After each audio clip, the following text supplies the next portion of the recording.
খুবই উৎসবমুখর এবং আনন্দঘন পরিবেশ পেয়েছে নির্বাচন অনুষ্ঠিত হয়ে আমরা কর্ণফুলীবাসী আর 3-4বারের মতো যে নির্বাচিত গুপ্তজার ইয়েন মনোহরটি এরা ভীষণভাবে আনন্দ মানে খুবই ভালো লাগতো আছিল খুবই মানসিকভাবে ইনশাল্লাহ আই কাজকর্ম লইয়া আগে যেতে আসছিলাম এবং আই জানতাম যে জাতি ধর্ম নির্বিশেষে বেগুন আর সমর্থন করব কিন্তু নির্বাচনের পরে দিলাম যে গ্রুপ বিশেষ করে প্রতীক ভিন্ন প্রতীকে মানে আয় হইম দেয় বা ফ্যাসিস্টেরাই গতবারের ফ্যাসিস্টেরাই তারা ভিন্ন প্রতীক অবলম্বন করে ভোট দিয়েছে নাহলে তো আমার ভোটের ডিফারেন্স অনেক অনেক বেড়ে যেত যদিও এখন আমার ভোটের ডিফারেন্স প্রায় 70,000-এর উপরে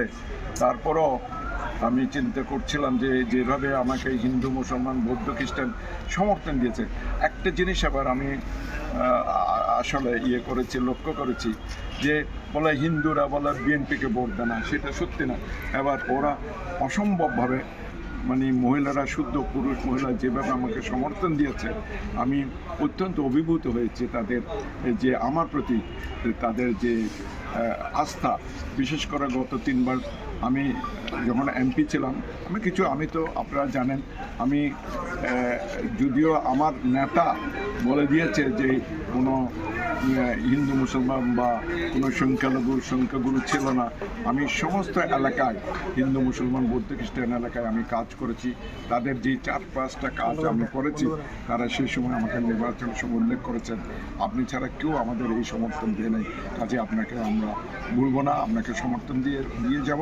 এবং সেটার প্রমাণ আমি আবার পেয়েছি যে আমার এই যে সনাতন রায় থেকে আমরা হিন্দু মুসলমান বৌদ্ধ খ্রিস্টান কীভাবে সমর্থন দিচ্ছে শুধু একটা যে গতবারের যারা ফ্যাসিস্ট ওর একটা ভিন্ন একটা প্রতীকে ভোট দিয়ে কে মানে জয়যুক্ত বলবো না জয়যুক্ত করতে তো পারতো না কারণ তাদের সাথেও আমি গতবার 3-4টা আমি নির্বাচন করেছি আমি জিতে আসছি কিন্তু তারা ভিন্নভাবে দিয়ে আমাকে কিছু কাবু করার চেষ্টা করেছিল কিন্তু সেটা এই আনোয়ারা কর্ণফুলীর মানুষ সেটা প্রতিহত করেছে এবং আমার উপর যে আস্থা অবিচল আমি সমর্থন পেয়েছি আশা করি ইনশাল্লাহ এভাবে যে সততার যে একটা গুণ আছে যে আমি বিগত দিনে যে আমার কাজকর্ম বিশেষ করে আমার কার্যক্রমের উপর যেভাবে তাদের আস্থা এবং সততার উপর যেটা গুরুত্ব দিয়েছে সেটা আমি অভিভূত হয়েছে সবাইকে আমি ধন্যবাদ জানাচ্ছি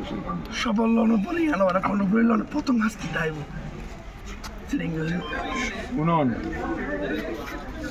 এরা আমার উপর এমন আস্থা তাদের যেমন আস্থা শুধু আমি বলবো যে উন্নয়ন করলেই মানুষ ভোটবে সেটা আমি বিশ্বাস করি না একটা আস্থার একটা আছে মানুষকে আপনি মানুষ হিসেবে কিভাবে ভালোবাসেন আমি প্রতিহিংসার রাজনীতি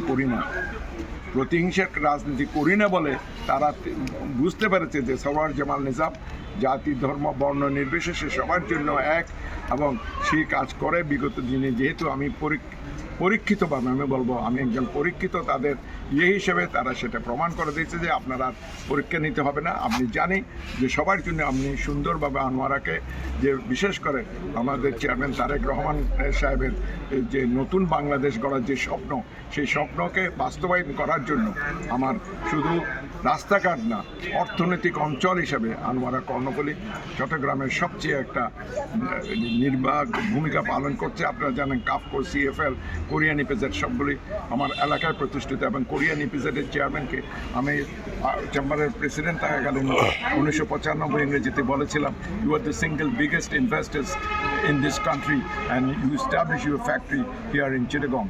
So উনি চিটাগংয়ে ফ্যাক্টরি এস্টাবলিশ করছে কারণ কোরিয়ান ইপিজেডে আমার এলাকা না শুধু চন্দনাইশ থেকে আসে বাঁশখালীর থেকে আসে ছেলে মেয়েরা কাজ করে 20,000 25,000 30,000 টাকা বেতন পাচ্ছে এবং আগামী দিনে ইনশাল্লাহ আমাদের প্রচেষ্টায় আপনি জানেন আমি যখন চেম্বারের প্রেসিডেন্ট ছিলাম সেই সময় আমি একটা ডেলিগেশন নিয়ে গেছিলাম ইরানে রাফসানজানির সাথে আমি পার্সোনালি দেখা করেছি। আমার সাথে আমাদের এক্স ডিপিএম জামালউদ্দিন সাহেব ছিল, মোর্শেদ খান সাহেব ছিল। আমি ওনাকে ইনভাইট করছিলাম চিটাগংয়ে আসার জন্য। Rafsanjani is the only any head of the government have visited Chittagong. এর আগে চিটাগং কোনো head of the government visit করে নাই, আসাও নাই পর্যন্ত। রাফসানজানির মতো ইয়েকে আমি চিটাগং এনেছিলাম চেম্বারের প্রেসিডেন্ট থাকাকালীন, এবং আমার সাথে প্লাস্টিক গ্রিন মিল ফ্যাক্টরি করার জন্য এই সিএফএল-এর পর উনি প্রতিশ্রুতি দিয়েছিলেন। আমি এগ্রিমেন্টও সাইন করছিলাম, আমাদের সরকার থাকলে হতো। শুধু তাই নয়, চিটাগংকে সরকার বিজনেস ক্যাপিটাল করার জন্য বলে। দেশনেত্রী বেগম খালেদা জিয়ার সাথে আমি যখন দেখা করেছিলাম, উনি বলছেন আপনি আপনার দলবল নিয়ে কেন আসছেন? বলছে ম্যাডাম আমার চেম্বারে সব প্রতিনিধিরা আসছে, সব এনি গভর্নমেন্ট যে কোনো গভর্নমেন্ট আসবে ওদের চিটাগং বিজনেস ক্যাপিটাল কিন্তু কেউ করে না, তো আপনাকে এটা বাস্তবায়ন করতে হবে। বলছে কী করলে আপনি খুশি হবেন? আমার হচ্ছে একটা ওয়ার্ল্ড ট্রেড সেন্টার করুন। বলছে কোথায় করবো, জায়গা করে? আমি ঠিক করে দেবো। আমি ওনাকে ঠিক করে দিলাম। আমি পাবলিক ওয়ার্কস ডিপার্টমেন্টে খেটে প্রায় এক সপ্তাহ খেটে একটা জায়গা বের করে দিয়েছি। তখন উনি কোরিয়া ছিলেন, আমার কাছে কোরিয়া চলে আসেন।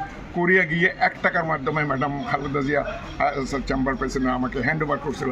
আমি 1 টাকার রাত্রে 3টে বাজে সাব রেজিস্ট্রারকে ডেকে এনে আমি এটা ওয়ার্ল্ড ট্রেড সেন্টার অথরিটিকে আমি হ্যান্ড ওভার করছি। এবং আজকের যে ওয়ার্ল্ড ট্রেড সেন্টার চট্টগ্রামে, এটা ম্যাডাম খালেদা জিয়ার এই একটা কাজ, এবং এত বড় কাজ বিগত দিনে কোনো গভর্নমেন্ট বা কোনো প্রধানমন্ত্রী করে নাই। দেশনেত্রী বেগম খালেদা জিয়া 3বারের প্রধানমন্ত্রী উনিও করেছেন, এবং এটার মাধ্যমে কাজ যদি শুরু হয়ে যায় ইনশাল্লাহ আগামী দিনে এটা চট্টগ্রাম একটা সবচেয়ে বাংলাদেশে একটা আর্থিক খাতে একটা বিজনেস ক্যাপিটাল হিসেবে এটা প্রতিষ্ঠিত হবে বলে আমি আশা করি ইনশাল্লাহ। গত 17 বছর না বলবো, আমার তো 18 বছর আমি জেলে গেছি।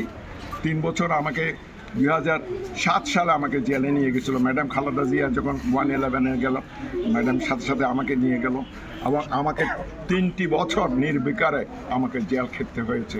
এবং আমরাই চেয়েছিলাম এই চট্টগ্রামকে তথা পুরো বাংলাদেশকে গণতন্ত্রের প্রতিষ্ঠার মাধ্যমে একটা সুন্দর দেশ করার জন্য। এবং তারপরে তো আমরা এরপরও তো আমরা বের হতে পারি না। বিভিন্ন জায়গায় আমাকে লুকিয়ে টুকিয়ে থাকতে হয়েছে। আমার পরিবার, আমার ছেলে পেলেকে, এবং আমার ছেলে ব্যারিস্টার, তাকে চলে যেতে হয়েছিল সিঙ্গাপুরে। আমার 4 বছরের ছেলে সবচেয়ে ছোটোটা, তাকেও যেতে হয়েছিল ইন্ডিয়া পালাইয়ে। আমার ওয়াইফ শুদ্ধ নিয়ে গিয়ে ব্যাঙ্গালোরে একটা নিয়ে আমরা একটা ইয়েতে ছিলাম বাসায়। তারপর থেকে সে তো বাংলাদেশে আসতে পারে। সেটা এখন আমার সবচেয়ে কষ্ট লাগে। তাকে আমার আর 2টে ছেলে তাকে টিজ করে বলে, ভাই তুমি তো বাংলা একটা দস্তখত করতে নাম খেয়াল লিখতে পারো না কেন? তার 4-5 বছরে তাকে দেশ ছেড়ে চলে যেতে হয়েছিল। আমি এই অবস্থায় ছিলাম, কিন্তু অনেকেই আমার নামে বলে যে হ্যাঁ উনি দেশে ছিলেন না।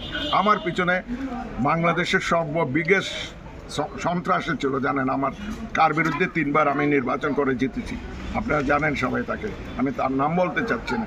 বিগেস্ট সন্ত্রাসী বাংলাদেশের, সেই আমার এলাকার, এবং তাকে ডিফিট দিয়েছে, এবং সে আমার পিছনে চিহ্নিত করে এই 17 বছর আমার পরিবারকে সে ধরেছে।